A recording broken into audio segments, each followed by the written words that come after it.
Hey guys, welcome back to another episode of Dynasty After Dark. I'm your host, Calvin Timms. You can find me over on Twitter at TDC_Calvin or on the Dynasty After Dark YouTube channel. Thank you guys for joining me. Sorry that it's a day late.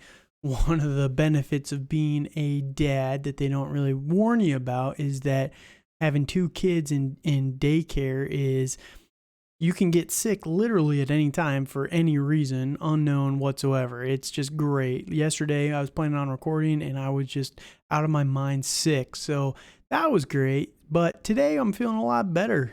Just one of those 12-hour bugs, luckily enough. But yeah, kids, man. Gotta love them. Gotta love them. But yeah, today we are going over the NFC West, which is the final division in our Fantasy Impact series that I'm doing here.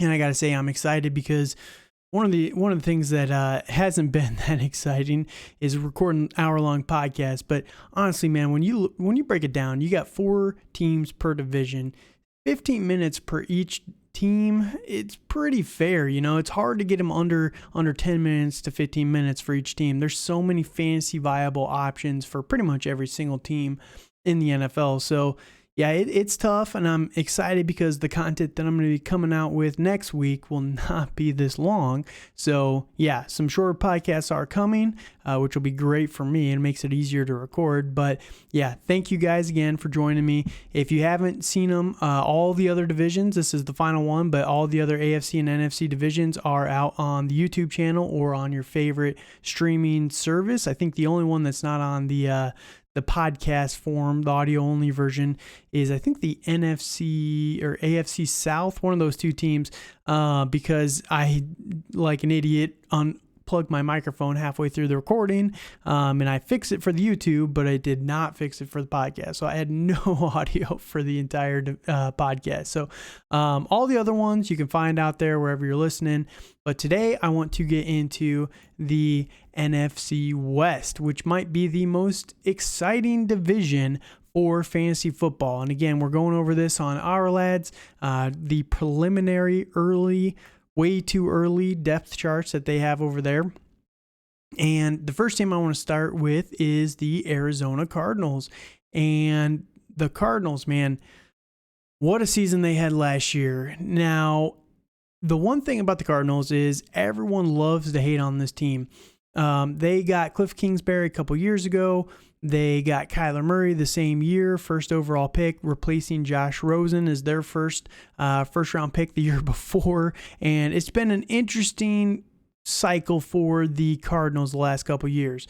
I would say that their general manager is probably one of the worst in the NFL. He does a lot of dumb stuff, but, you know, he still has a job, so he must be really good friends with the owner of the team. But yeah, it's been an interesting ride for the Cardinals the last couple years. Now, the first year that they got Kyler and Cliff, you know, wasn't a great year. They had a lot of holes on the roster, showed some promise, but not enough. Last year was year 2, I believe, for both of them, or year 3. I can't remember exactly how long.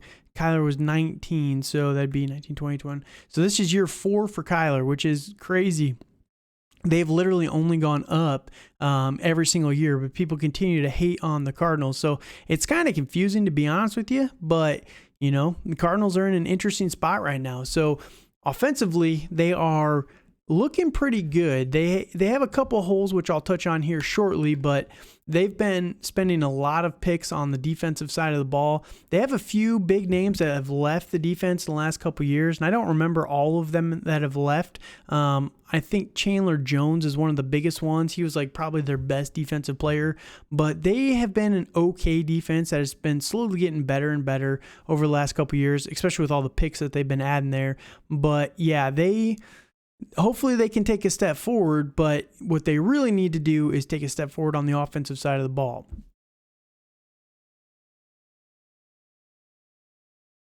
So, quarterback Kyler Murray, supposedly in long-term contract negotiations with the team, they want to lock him up for a long time.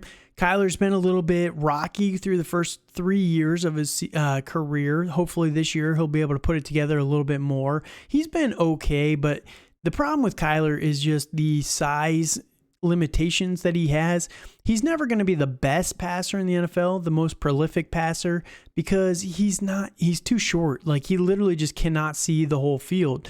So it's not that he can't play quarterback, and it's not that he can't be good at it. It's just that he has limitations that he literally cannot overcome because of his height. So there is that, but I think Kyler is a very, very good quarterback. Right now, he's top 5 in a dynasty format for me at quarterback, especially in Superflex. He's very valuable.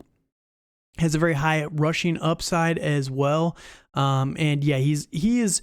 I've been calling him for the last couple of years the perfect merge of Lamar Jackson and Patrick Mahomes, because Lamar has not been the best passer the last few years. That's not a well-kept secret, if you will. And Patrick Mahomes, he is a very good passer, as we know, and he's a good runner, but he's not the best. Like, he's not a Lamar Jackson.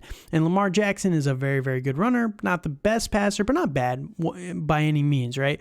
Kyler is the perfect mix of those two. He's a very good rusher, and he's a very good passer. He's not elite at either one, but he's not average or just good at either one either. So I like Kyler Murray quite a bit. He's top 5 for me in quarterbacks.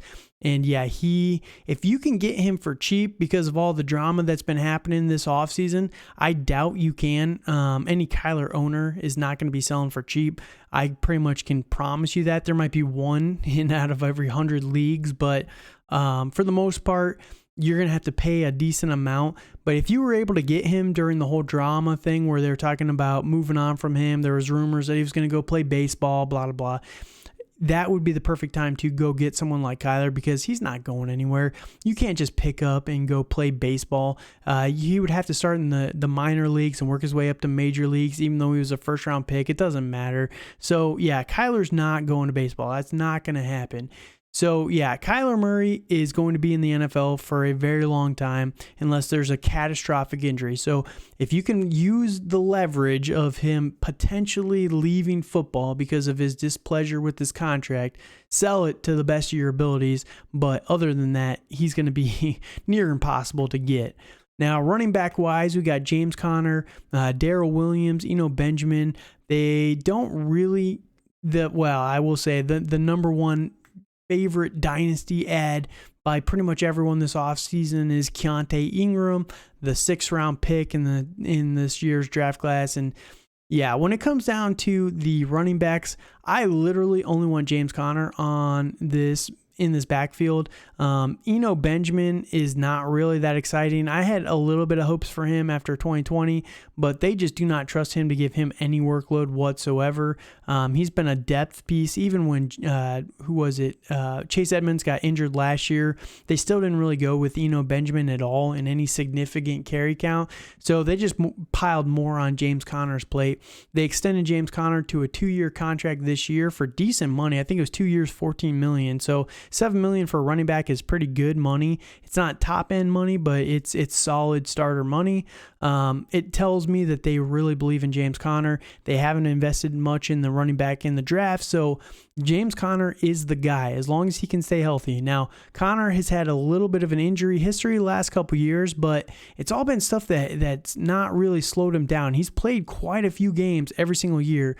He's toughed it out quite a bit, and I like his talent a lot. He's a sleeper top 12 running back for me this year. And I know last year he had a lot of work through the ground game in the touchdown department, but I think that they saw what they could get out of Conner, and they're going to utilize that more this season as more of a workhorse back in this system, because he was that for Pittsburgh. It wasn't the best over in Pittsburgh when he was the workhorse, but I think that's where Darrell Williams comes in a little bit more. He'll take more of the third down work and pass blocking work from Conner, which is good because that's where Conner can get himself banged up a little bit because he is an aggressive blocker when he's out there. So I like James Conner quite a bit. I think that he has the potential to be a top 10 running back this season, and yeah, it is going to be very exciting to see what he can do. He's someone that you can maybe get very, very cheap in a dynasty league right now compared to what he'll give you, because nobody really believes in Conner for the long term, but the dude's not very old. He doesn't have a ton of usage on his body. And, when he plays and he's healthy, the dude performs for fantasy. He's been elite for fantasy whenever he's healthy for the last couple of years. So I would not write him off just yet. So if I was targeting anybody from this running back core, it would be James Conner, potentially being a cheaper option as well. Now, tight end, here's another steal.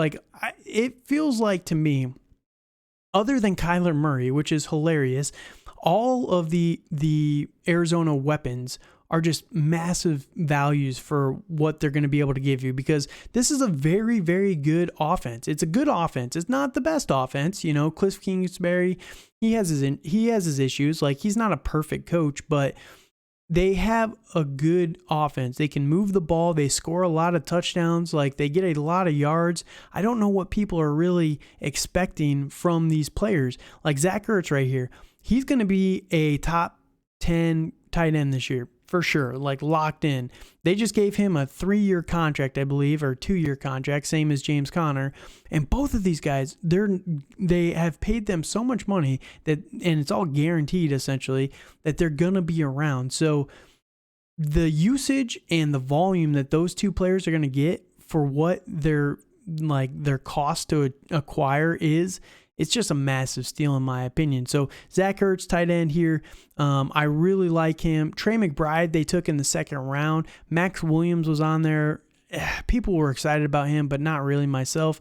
Trey McBride is kind of interesting, but he's a rookie tight end. He's probably not going to have much of a role unless Zach Ertz gets injured. And Trey McBride was the most well-rounded tight end in this year's draft class, the number 1 tight end in this draft class. But he's going to be able to sit behind Zach Ertz and just really learn this year, which is great because next year, Zach Ertz is still under contract. He'll be definitely down in his career, well past his prime, and that's where I think Trey McBride will become more of a 50-50 timeshare, and then he'll be able to pass the torch to McBride in probably 2024, and it'll be McBride's backfield at that point. So I think Zach Ertz this year, though, is a locked and loaded top 10 tight end, and he should be super cheap to acquire as well. Now, wide receiver-wise, you got DeAndre Hopkins suspended for the first 6 games. They sent a first-round pick over for Marquise Hollywood Brown from Baltimore. They've still got Rondale Moore. They re-signed A.J. Green this offseason to a 1-year deal, I believe. Andy Isabella's still on the team, and that's pretty much it. They have a lot of depth here, and that's because they do the 4 wide receiver a lot in this offense, and it's the air raid system, kind of. It's not really the air raid system. They started that for a while when Cliff first came over, and they still do a lot of 4 wide receiver sets, more than a lot of other teams in the NFL, but it's not as much as what it was originally when he first came over. So, wide receiver-wise, I think DeAndre Hopkins is a little bit of a massive value right now. Again, all of these weapons are just values because, one, DeAndre Hopkins is older. He's 29 right now. He's suspended for 6 games, and he's been a little bit of an injury risk the last couple years. But when DeAndre Hopkins plays, he is elite, elite. So if you're going to be able to get him for cheap, I would be all in on that because if you know if you can play him, he's going to perform for fantasy. So for what you're going to give up for him, I think that you'll be able to get him on the cheap right now, especially with the 6-game suspension. And sorry, my brain is just a little bit, it's going faster than my mouth today. So I found my mouth is not keeping up. But yeah, DeAndre Hopkins, I think, is a massive value. And then I also think that Hollywood Brown is a massive value. I just did a trade in one of my leagues. And on paper, this trade sounds horrendous, right? But I sent Chris Godwin and a 3rd-round pick, a future 3rd, over to an owner for Matt Corral and Marquise Brown. Now, on paper, like I said, that sounds horrendous. And I get it. I understand. But Marquise Brown is going to be the number 1 wide receiver on this team instantly. He has rapport with Kyler Murray from college. He was essentially a 1st-round pick. They traded a 1st-round pick for Hollywood Brown to the Ravens. He's the only guy that's really explosive in this offense. who has any sort of tenure left. Like AJ Green, he has a lot of experience, but he is basically burnt toast at this point in his career. He can't do anything anymore. Hollywood Brown is an explosive athlete going into the prime of his career. Rondale Moore can get there, but he's not there yet. He's still only a second year this year. DeAndre Hopkins is out 6 games. Hollywood Brown should feast for 6 games. Now, Chris Godwin, he tore his ACL in like week 11 or week 12 last year. And there's rumors that he might start the season on the pup, though he might be ready for game 1. But a lot of the times, wide receivers, man, everyone expects them to come back instantly from an ACL tear, and they don't always come back 100% in year 1. So, again, long-term wise, if you got Hollywood with Kyler versus Chris Godwin with injured Chris Godwin with 1 more year of Tom Brady and then a question mark after that, it's not as black and white as people want it to be. So Hollywood Brown, I think, is being slept on a little bit because I got a lot of LOLs in that league after that trade. But I think Hollywood Brown has a very good shot at being a wide receiver 2 for sure with wide receiver 1 fringe upside. So again, the key for the Arizona Cardinals is they are all way cheaper than what I think their value is going to be for your fantasy roster week to week. So I think if you can go get those guys, get them. You're not going to be disappointed whatsoever. So that's the Arizona Cardinals. We're going to go on to the LA Rams next. Give me 1 second.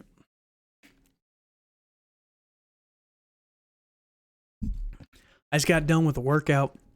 Probably not the best idea right after getting sick yesterday, but really thirsty for whatever reason. Probably part of the illness. Not the best decision making. What can I say?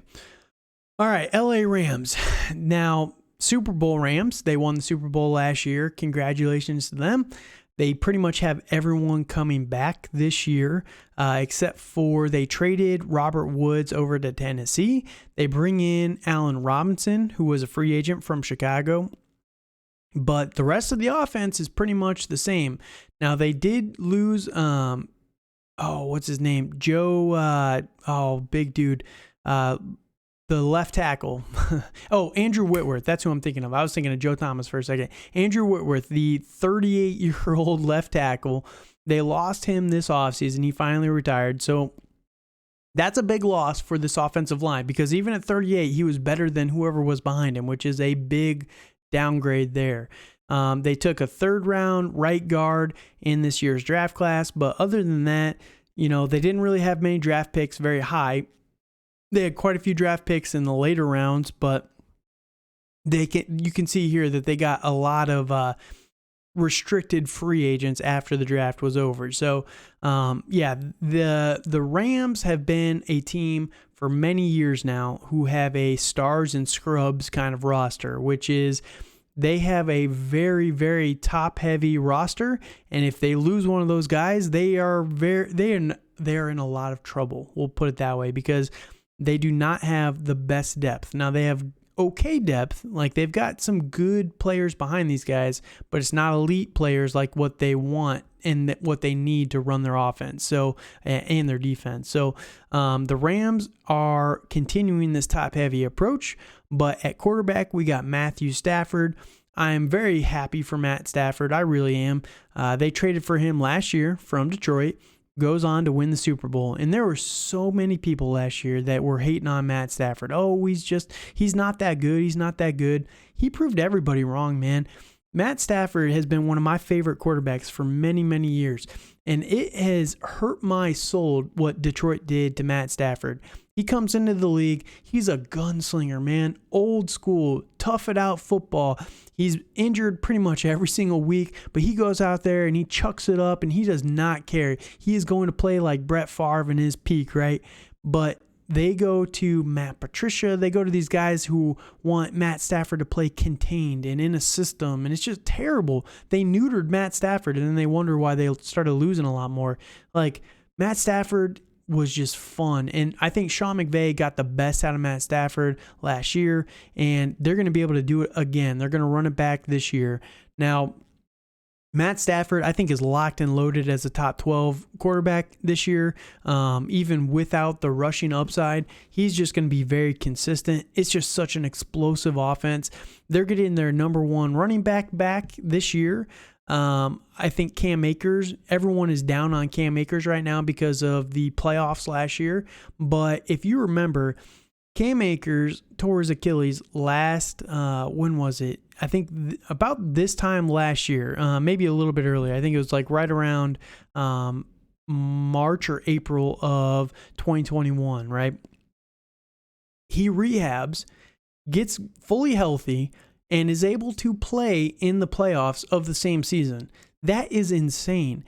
An Achilles tear is supposed to be a year minimum, 1 year minimum before you can even start to look explosive again. It's like 2 years, 3 years before you can even get your explosion back, right? The dude was back in 6 months. It was crazy. That's one of the craziest things I've ever seen from an Achilles tear. An Achilles tear. So everyone's down on him because he didn't do that well in the playoffs. But you look at the teams that they played in the playoffs. They played the Niners. They played Dallas. They played, who else was it that they played for the NFC? Oh, Niners were the title game. Who'd they play before that? The Bucks, I believe. Did they beat the Bucks? I think it was the Bucks that they came back and won against, right? But they just played a murderer's row of run defenses that they stopped them nonstop. Like, you look at Sony Michel, who was with the team that they lost this year as well. He didn't have a great per carry attempt either, and everyone is just hating on Cam Akers. Oh, he looked terrible.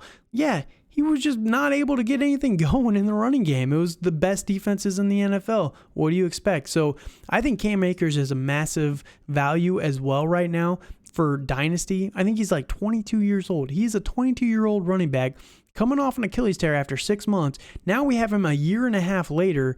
Man, he's going to have a lot of his explosion back at this point in his career, and he's going to prove a lot of people wrong. So the fact that they were willing to throw him out there that much in the playoffs should tell you everything you need to know about Cam Akers. Now, Darrell Henderson is still here. I don't really care that much. Kyron Williams, okay, he's a 5th-round pick. Wasn't that great based on his metrics. You know, he ran like a 4.8 40.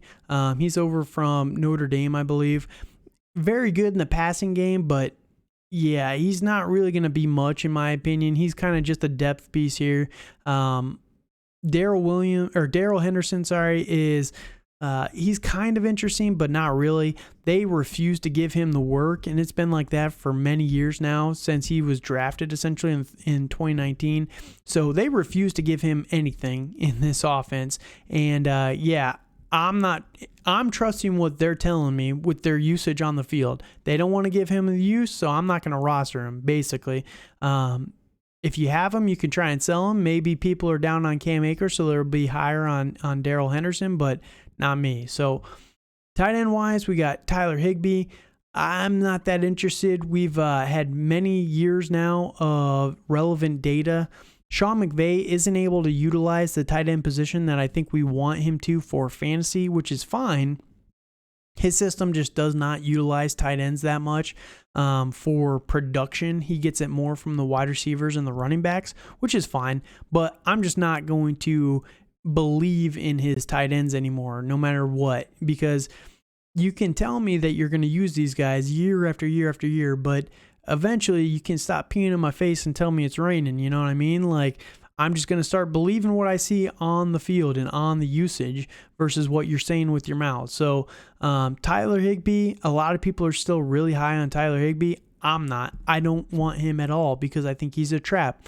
He's someone that, to me, if I had him, I would be looking to sell him for a haul because you can sell him for a haul pretty much every offseason. The hype is there, and he's just never done anything to justify it. So offensive line-wise, I will say, like I said, Andrew Whitworth retired. It's not the best offensive line on paper. It's got a lot of sketchy holes there, so we'll see what they can do. That's the one thing that makes me a little nervous about this team. If the offensive line isn't good, this whole offense struggles, and that's the biggest downside. The biggest Achilles heel to Sean McVay's system so far has been the offensive line. So we'll see if they can get decent play from Joe Noteboom here, the former third-round pick, but yeah, they need to really start investing in the offensive line here in the next couple of years, in my opinion, because it's getting worse and worse. It's not getting better. That's for sure. Now, wide receiver-wise, we still got Cooper Kupp, Allen Robinson, Van Jefferson, Tutu Atwell, pretty much everybody there. Cooper Kupp, number one wide receiver last year. Everyone is so excited about Cooper Kupp. And I say this, and I get so much hate for it. And I say it sort of sarcastically. Like, I'm semi-sarcastic when I say this. But Allen Robinson, I think, is the best wide receiver on this team. And I know that that's a laughable thing to say when Cooper Kupp just had the season that he did, right? He had, 2,000 yards, I think it was, or very close. I think he broke 2,000, but he basically had a touchdown a week, and yeah, he was just on fire last year. But if you look at it, right, it was Cooper Kupp with no Robert Woods for most of the season, right? Robert Woods got injured in week 4, I believe it was. OBJ, I think, came over in week 8, kind of took him a little bit of time to get up to speed in this offense. So it was really just Cooper Kupp and Van Jefferson. Now, you tell me, okay, well, it was just Cooper Kupp all season and nobody could shut him down. That's fair. I do acknowledge that. And Cooper Kupp is very, very good. I'm not saying Cooper Kupp is bad. I just think that Allen Robinson is better. Allen Robinson has never, ever had a quarterback like Matt Stafford before. Cooper Kupp has been living the high life in quarterback land compared to Allen Robinson. The joke that I had for this is Allen Robinson is Bane from The Dark Knight Rises. I was born in the dark. You were just raised in it. Whatever the saying is. I don't remember. The movie's too old at this point. But Allen Robinson has never had a good quarterback. That's the moral of the story. Cooper Kupp had Jared Goff, and Jared Goff isn't the best quarterback, but he's better than Blake Bortles. He's better than rookie Justin Fields. He's better than Nick Foles. What are we doing here? Jared Goff is way better than all of them combined. That's how bad the quarterback situation for Allen Robinson is. Now he gets Matt Stafford, who is arguably one of the better quarterbacks in the NFL at this point in time. Just pure quarterback play. Take out the fantasy side of things. Matt Stafford is a very, very good quarterback. Cooper Kupp is going to have to watch out. I'm telling you guys, it's not going to be that easy for him to repeat what he did last year. Allen Robinson is coming. Now, Cooper Kupp will probably finish number 1 on this team in fantasy. So we'll hedge our bets here a little bit by saying that, because one, he's got all the experience with Sean McVay. He's younger than Allen Robinson a little bit. And he's a little bit more explosive than Allen Robinson. That is definitely for sure. Cooper Kupp is definitely an after-the-catch kind of guy. That's where he does a lot of his damage. Allen Robinson is not the best route runner, but he is a good wide receiver, man. I'm telling you. And if he gets a ton of volume, which I expect him to get in this offense, he is going to eat, and I'm super excited. Now, again, Allen Robinson is the vast cheaper option of these two, and I think it's going to be 55-45 between these two. It's not going to be much of an edge for Cooper Kupp, in my opinion. Now, again, people call me crazy for this after the season that Cooper Kupp just had, and I get it. I do. I understand. But I'm telling you guys are sleeping on Allen Robinson. So I am very excited to see how that shakes out this offseason. Van Jefferson is still there. He's going to have a few games here and there where he's going to be exciting, but for the most part, I've learned over the last couple of years, you can't really trust Van Jefferson on a regular, consistent basis, and that's my biggest problem with him. So if he was ever the number 2 on this team, maybe at that point, but he's not, and I don't think that they want to trust him as the number 2 guy. So I'm going to, again, with the Rams, the biggest thing, the Rams and the Seahawks, the biggest thing for these two teams is ignore what they tell you and just watch what they're telling you on the field with their usage patterns, because that is where all the keys to fantasy are. We've seen it many times. What was it, 2 years ago? Oh, Darrell Henderson is our number 1 guy. We have all the faith in the world in Darrell Henderson. And they brought in 3 guys to compete with Darrell Henderson because they just didn't believe in him, right? So they can say all this stuff, but I'm not going to believe it. I'm going to watch on the field what's happening. So this team, locked and loaded, stars and scrubs, definitely very, very top heavy. But yeah, the Rams are going to be very good yet again. I am very interested in Cam Akers on a discount. I'm very interested in Allen Robinson on a discount. And if you can sell Cooper Kupp for Allen Robinson plus like a first next year or whatever you can get for that trade right now, I would do it because, again, I think that it's going to be a lot closer than people want to admit. So that's my thoughts on the LA Rams.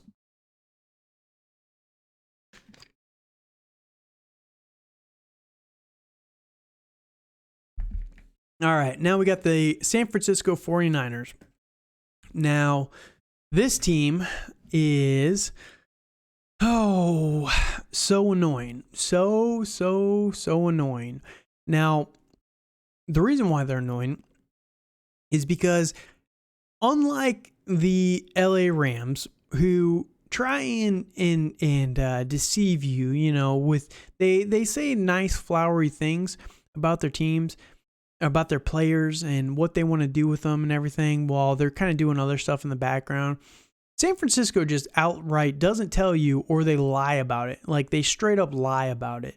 And it is so frustrating because everyone knows the truth. Everyone knows that Trey Lance is going to be the starter, but you can't just come out and say that. No, we still like Jimmy. Guys, you've been trying to trade Jimmy for 3 months. You finally say it after 2 months that you're going to go with Trey Lance and it's his team to run now. But you still like Jimmy, and you wouldn't be upset if you kept Jimmy in the backfield in the quarterback room. How is that going to work? Please explain that to me. Please. If you keep Jimmy Garoppolo, which means you're not going to keep Jimmy Garoppolo, but if you were to keep Jimmy Garoppolo, you're going to let the guy that a lot of the team, half the team probably, still really respects and really likes as a quarterback and a leader of the team, you're going to let him just sit there as the backup to the rookie that you want to give the keys of the team to? How does this work exactly? It doesn't. So Jimmy Garoppolo is going to be on another team this offseason. Like, at some point, he's going to another team, whether it's via trade or it's with him being cut and then him signing with another team. I don't know where he goes. I'm guessing Carolina probably still. I guess there's always the chance that he goes to Seattle, but there's no chance where he just sits on this team this whole offseason. It's not going to happen. But they're going to continue to say that, and they're going to lie to your face about it. But yeah, Trey Lance is the starter for this team. Just lock it in. You cannot give up 3 first-round picks and then continue to go with Jimmy Garoppolo. You can't do it. You cannot do it. Jimmy Garoppolo is one of the most annoying quarterbacks in the entire NFL. He's not even that good. He's not that good. Let's be honest with it. But he has one of the most fervent fan bases I've ever seen, and I just don't get it. People are so excited about a mediocre quarterback that I just cannot wrap my brain around this. So Jimmy Garoppolo, dumb decisions constantly, turns the ball over in the worst possible situations, lets his receivers bust 80-yard touchdowns, but he gets all those yards and all the success for when they win because Deebo Samuel busts off the most yards after contact in the entire NFL last year. But yeah, it's Jimmy Garoppolo. He's the reason why this team was working, but whatever. Jimmy Garoppolo is so annoying. I just wish they'd move on and just admit that he's not the starter anymore. Just admit it, you know? But Trey Lance, for fantasy football, if you were able to get him for cheap this offseason, following all the Jimmy Garoppolo news and refusal to name Lance as the starter, congratulations. I did that in almost all my leagues. I have Trey Lance in almost every single league, and I am so excited. This dude is a Lamar Jackson type runner, and that is bold praise because he is true. He is just a very, very good runner. He has a Josh Allen type of arm. He has a cannon strapped to his body. It is insane. Now, he's not the most accurate, and he's got to learn to put a little bit of touch on the ball. Biggest downsides for Trey Lance right now, he throws it too hard when he doesn't really need to. He puts too much power on it pretty much every single time. But If he can learn to control that, which I think he can, because he was kind of a more raw prospect, and he has not a ton of playing time, which is another reason why Jimmy Garoppolo's got zero chance of being the starter. They need to get Trey Lance playing time. They learn these feelings under actual game pressure. Once he's there, man, he's going to be a stud for fantasy. He's got that high rushing upside, rushing floor, and then the weapons on this team are just so disgusting. Kyle Shanahan is so disgusting as an offensive coordinator. So, yeah, I am really excited for Trey Lance for fantasy football. Now, running back wise, basically the running back you want to own is Trey Lance. But if you had to take one of these guys, this is the other annoying part about the Niners, right? Elijah Mitchell, Tyron Davis-Price, Jeff Wilson, Trey Sermon, JaMychal Hasty, Jordan Mason. They've got so many running backs, and they do this every single year. They took Trey Sermon last year in the 3rd round. They took Elijah Mitchell in the 6th round last year. Elijah Mitchell was the best running back on the team last year. So what do? They invest a 3rd round pick in Tyron Davis-Price. Why? I don't really understand. So, yeah, everyone is very excited about Tyron Davis-Price. Nobody had him on their draft board prior to him being taken in the 3rd round. But now that he was taken with that draft capital narrative, man, he's going to get all the work, just like Trey Sermon did last year as a 3rd round pick, completely ignoring that context. And Tutu Atwell was a 2nd round pick last year. Let's completely ignore that context. But yeah, these teams never overpick on players and regret that pick later, because Elijah Mitchell was a monster last year. Now, if Elijah Mitchell comes out there and is a monster again, why would Davis-Price ever even see the field? Why? Jeff Wilson is still a favorite of this coaching staff. They love this guy. Trey Sermon is still there. Maybe he gets cut. I don't know. But Davis-Price is never going to be anything unless there's an injury. Now, you can stash him, but I just think that it's way too rich for what I've seen him going in dynasty rookie drafts lately. Like, you're talking like a mid-2nd round pick for Tyron Davis-Price, which is crazy to me. That is just way too high for a shot in the dark, essentially. Elijah Mitchell, I like him quite a bit. He showed a lot last year.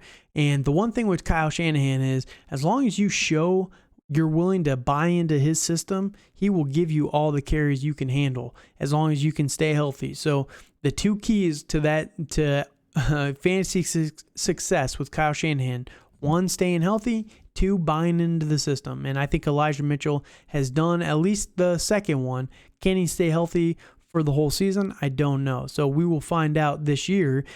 He was banged up a little bit as a rookie, but we'll see what he can do this offseason. Maybe puts a little bit more weight on, puts a little bit more muscle on this offseason, and can withstand a little bit more of the trauma that comes with being a running back in the NFL. So, yeah, we will see there, but I am all in on Elijah Mitchell. Second guy I would take is Jeff Wilson, and then probably Tyron Davis-Price after that. So that's how I rank these running backs. George Kittle at tight end, pretty much the only guy here. You can see the depth chart here. Tyler Kroft is a blocker. Charlie Werner, Ross Dwelly, Troy Fumagalli. There's nobody behind George Kittle. If George Kittle, he 100% just needs to stay healthy. Again, the Niners, the last couple of years, their biggest downside has been that they haven't been able to stay healthy. I don't know if it's the training staff out there that needs to work a little bit, needs replaced. But yeah, they've had a lot of issues with injuries with some of these guys, some of these top guys. Injuries lingering, freak injuries as well. So if George Kittle can stay healthy for 13, 14 games this season, he's going to be a tight end 1. He's going to be a top 5 guy. He's just so elite, and Kyle Shanahan loves to utilize him everywhere you can. Now, the biggest downside for George Kittle is Trey Lance being the starter. Again, he's not the most accurate, but I think that he's good enough. You know what I mean? He's not going to kill anybody for fantasy. Now, George Kittle, top 5 tight end, really not much you can talk about there. For me, he's number 2 in Dynasty right now, behind Kyle Pitts in number 1. I have him right above Mark Andrews at number 3. So, yeah, George Kittle, I still believe in 100%. Now, this year, though, if Kittle misses quite a few games again due to injury, I will have to move him behind Mark Andrews, because the nice thing for Mark Andrews is he hasn't been banged up through his career so far. So, reliability is definitely a big plus when it comes to the tight end position. So, that's the only thing we need to see from George Kittle. Can he stay healthy? Now, you go to the wide receivers, the offensive line, pretty much all the same guys. Still love this offensive line. It's very, very good. And Kyle Shanahan, he schemes everything up on this offense so well that it just kind of protects the offensive line a little bit more. It's all quick reads, run game. It's just so much that protects the offensive line. So I like that quite a bit. Now, wide receiver, you got Deebo Samuel. I love Deebo so much. Brandon Ayuk and Juwan Jennings. Danny Gray was a third-round pick this year. He's kind of interesting, sneaky interesting a little bit. I actually think that he could be the guy that takes over the slot from Juwan Jennings, honestly, if it was me, but we will see how this shakes out. The one thing with the wide receiver position is you have to live up to Kyle Shanahan's very high standards at receiver to be able to have any playing time. We've seen it multiple years.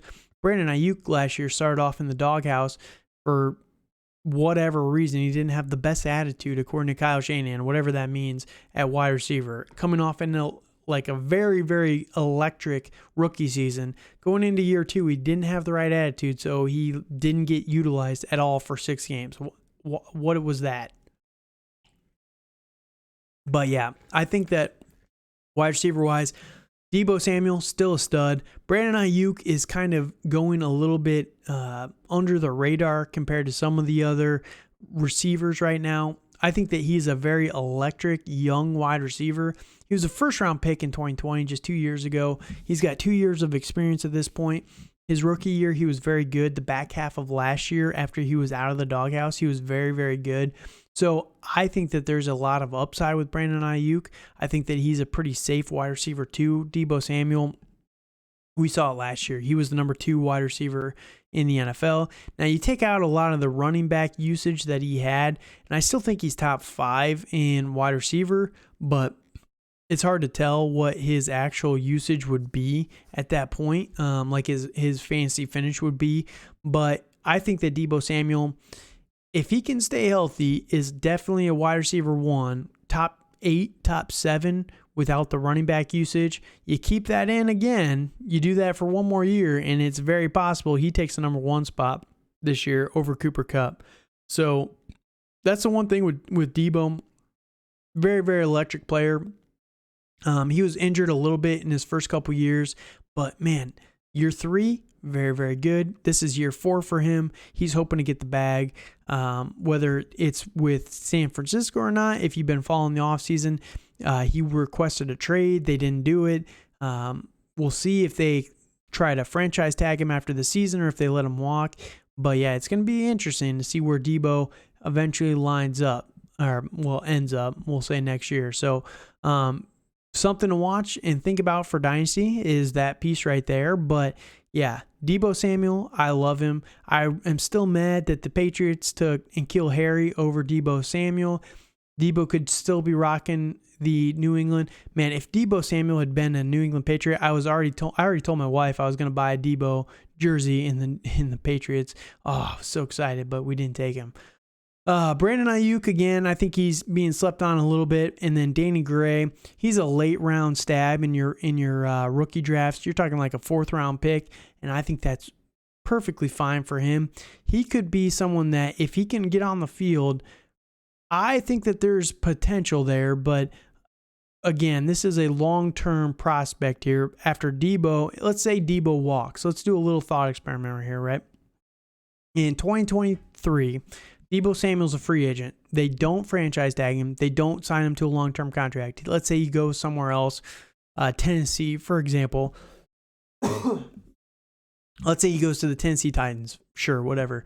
Brandon Ayuk is now the number 1 wide receiver on this team. Who's number 2? All right, Danny Gray, maybe. Juwan Jennings, maybe. The clear answer is still George Kittle. He's probably always going to be the number 1 or number 2 option as long as he's healthy and on the team. But there's a very real possibility for Danny Gray if he can stand out this season and show you anything. I am all in on him next year as the third option on this team. So, potentially some long-term value there for Dynasty. But it's Niners, very frustrating team again because Kyle Shanahan, he's one of the weirdest coaches.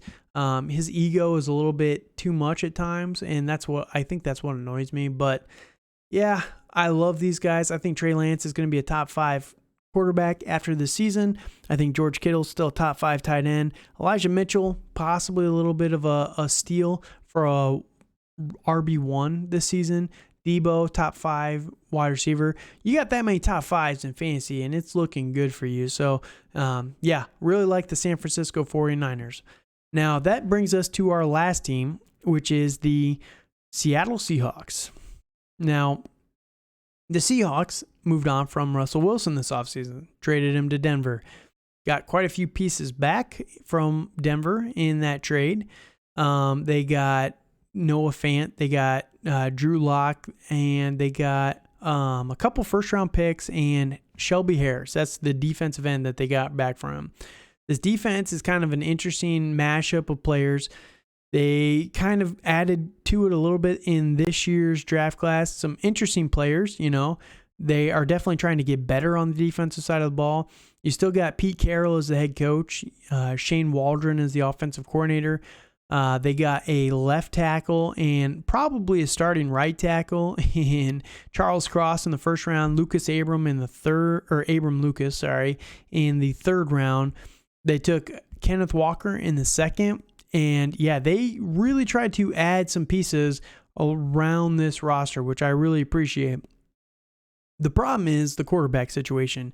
Now, I fully expect that Baker Mayfield ends up here at some point, unless the Cleveland Browns hold him hostage the entire season, which is possible, I guess, that they're just going to pay him to just sit on the bench and not play, because there's no way that he's going to play for them. Even if Deshaun Watson gets suspended, there's no chance that Baker's going to play for them at this point in time. Like, the damage is done. It's just too far gone. So if Baker were to be cut, I think that he lands here still. I think that it just makes too much sense.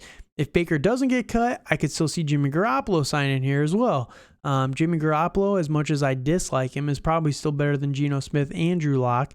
But it's an interesting group of quarterbacks here, because they drive all the fantasy value for all these players. Now, the one thing with Pete Carroll, we know that he's going to want to run the ball. So Rashad Penny and Kenneth Walker, Chris Carson at running back, these three guys, very interesting. Rashad Penny had an insane 6-game stretch last season to end the year.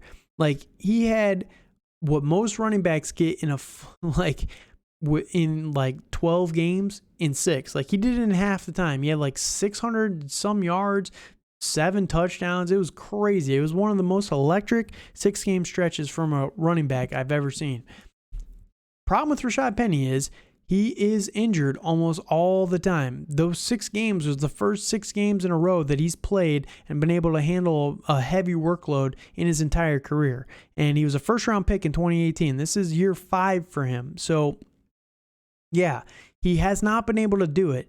But this year, if he is healthy, he should be electric, because the problem is Chris Carson, I don't think that he's coming back. I don't think he's ever really coming back.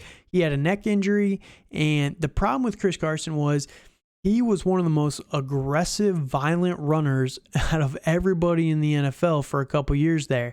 And when he would go and run the ball, he would try to run through every single defender, and it didn't matter if they got him in a weird angle or anything like that. He'd still try and power through. He took a lot of violent hits, like very, very violent hits. He messed his neck up, I think, in 2020 and 2021, lingering neck issues, missed most of the season last year with the neck problems. He's missing a lot of the offseason right now, still recovering from the neck injury. So he might be done at this point in his career. He played too violently. He burned too bright, essentially. So if Chris Carson's not on the team, which is possible, Kenneth Walker and Rashad Penny is a very, very dangerous combination. Kenneth Walker is better than Chris Carson at this point in his career, just off the bat. Second round pick, so they're going to want to get him involved early.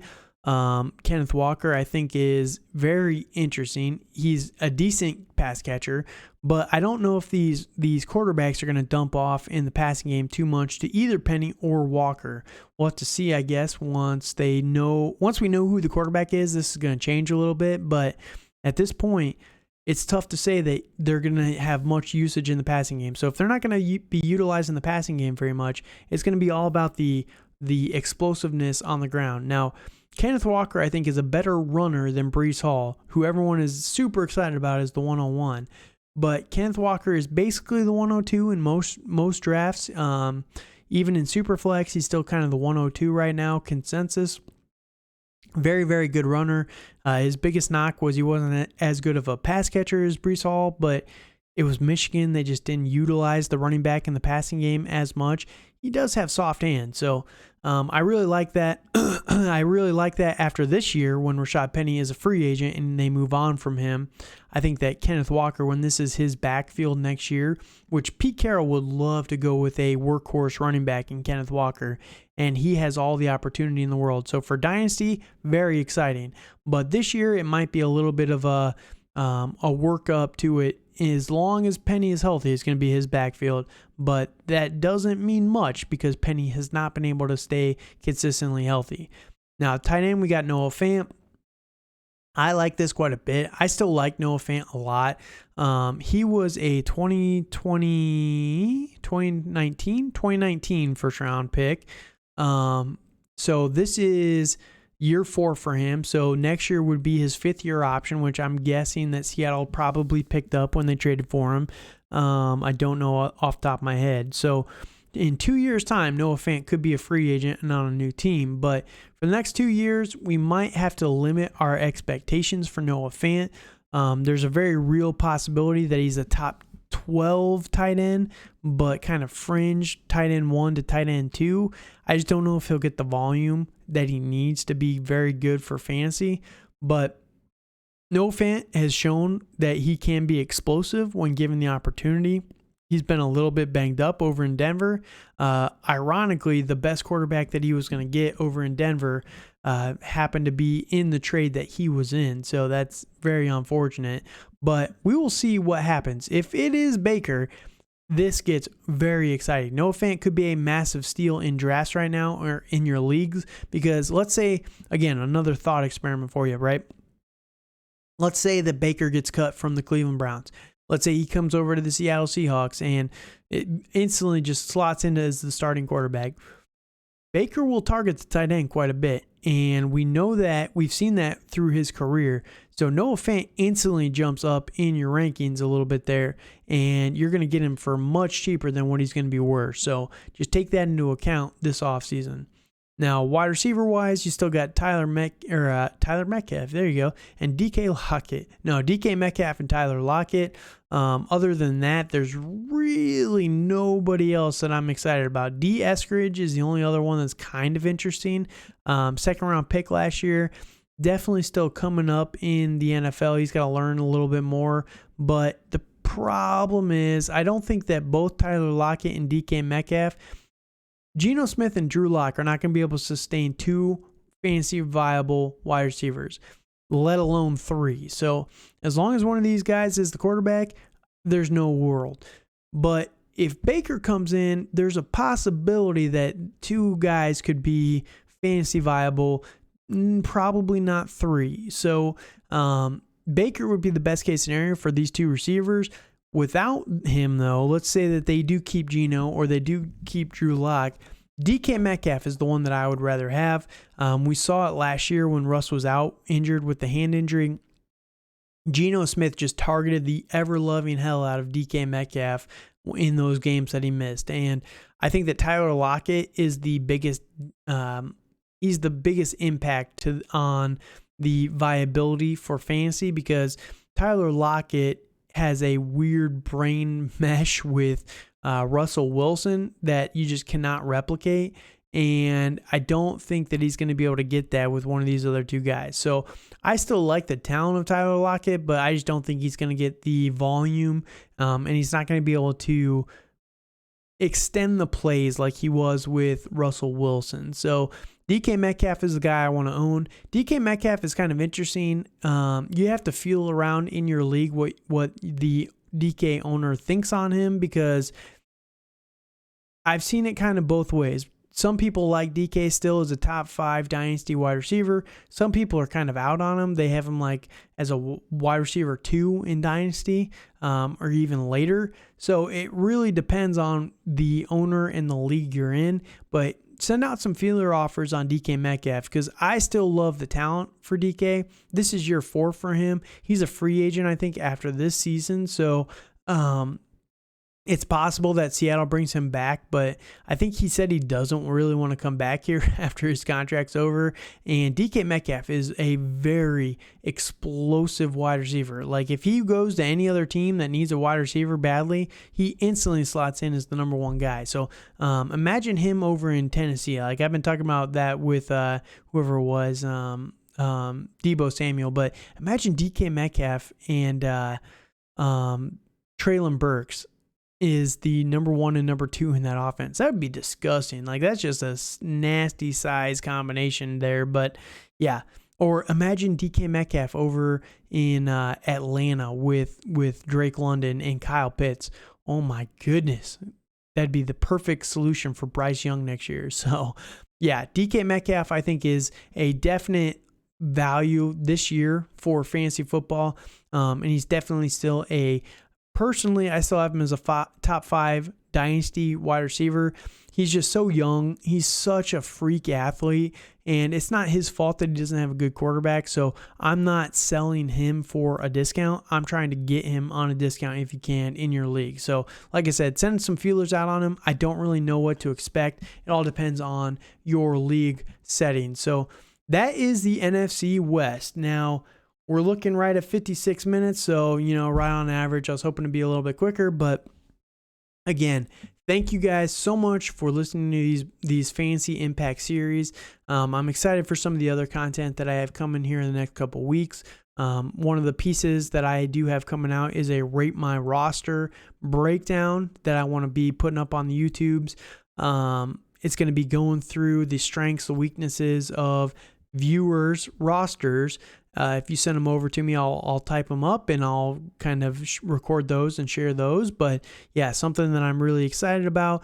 And yeah, there's a lot of content that I'm excited to be getting up here in the next couple of weeks, and it won't be as long. But the nice thing about these fantasy impacts is it's covering the free agency for the most part and the NFL draft. Unless there's some crazy trades that happen after these will be viable pretty much all summer long. So people can touch on them whenever they want all summer. So I'll be referencing them this summer in some of my downtime. But yeah, thank you guys again so much for listening, and we'll see you guys later. And again, follow me over on Twitter. Please be sure to like, comment, and subscribe to the video on YouTube. Like or subscribe, whatever you do on your podcast, your favorite podcast sources. But again, thank you guys for listening, and good night.